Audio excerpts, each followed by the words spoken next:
Tara at samahan nyo kami sa paborito naming pasyalan tuwing weekends. At dito lang yan sa Philinvest Central Park located at Alabang, Muntinlupa City.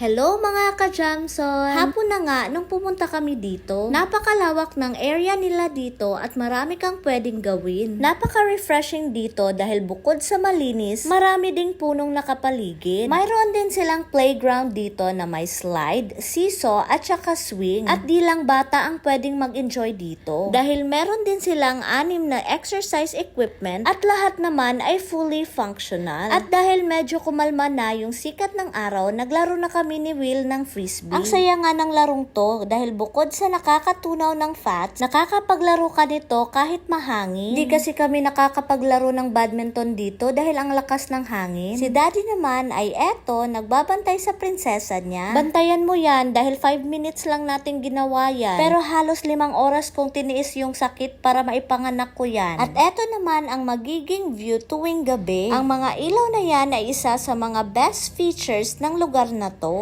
Aside sa dito kami halos nagmamarites ng kaibigan ko, marami kang pwedeng ibang gawin. Sa halagang 100 to 250 pesos, pwede ka nang makapag-rent ng bike sa loob ng 1 oras. Mayroon silang iba't ibang klase ng bike na pwede sa kids at adults. Mayroon silang mga ladies bikes at men's bikes. Mayroon din silang mga sidecar for adults at saka kids. At eto na nga si Kuya Will nakapag-rent na ng bike. Ang ganitong klaseng bike ay nasa 100 lang. At ang ganitong klaseng bike naman ay nasa 200 pesos lang. Napakasulit na ng 200 pesos mo dahil dalawa na kayong pwedeng sumakay. At eto namang driver ko ay may pa-stretching pang nalalaman. Siguro ang nasa isip nito na mabigat yung karga niya. At eto na nga, nagsimula na kaming maglibot-libot sa paligid. At tingnan nyo, medyo kalma-kalma pa yung driver ko dito. Pero after 5 minutes, eto na at hinihingal na.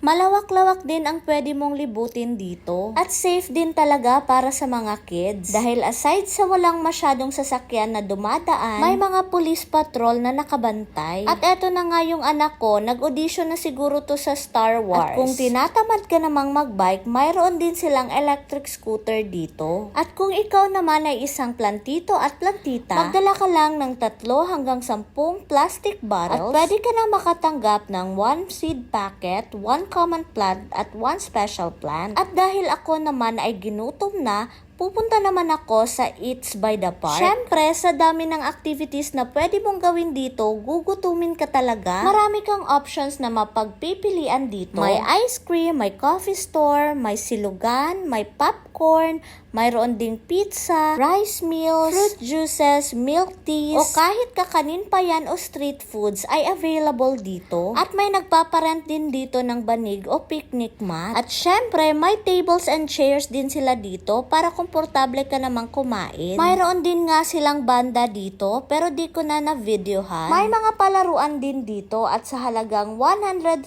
pesos, mag-e-enjoy ka na. At alam mo ba, marami ka ding artistang makikita dito. Dito nga pala nagsushoot yung Star Wars. Di ko pa nga to nakita sa movie pero nakita ko na in person. At alam nyo ba, nandito din si Catriona Gray pero parang tumaba ata. Parang nasobrahan ata to ng kanin ng ilang buwan. At syempre, pag nandito si Catriona Gray, nandito din si Sam Milby. Yung Sam Milby sa akin, pag ako ay pagod, parang nasobrahan lang ata sa tiyantong Sam Milby na to. Dahil malapit na ang kasal ni Catriona Gray at Sam Milby, dito na rin sila nag-prenup shoot. Every night in my dreams, I see you, I feel you.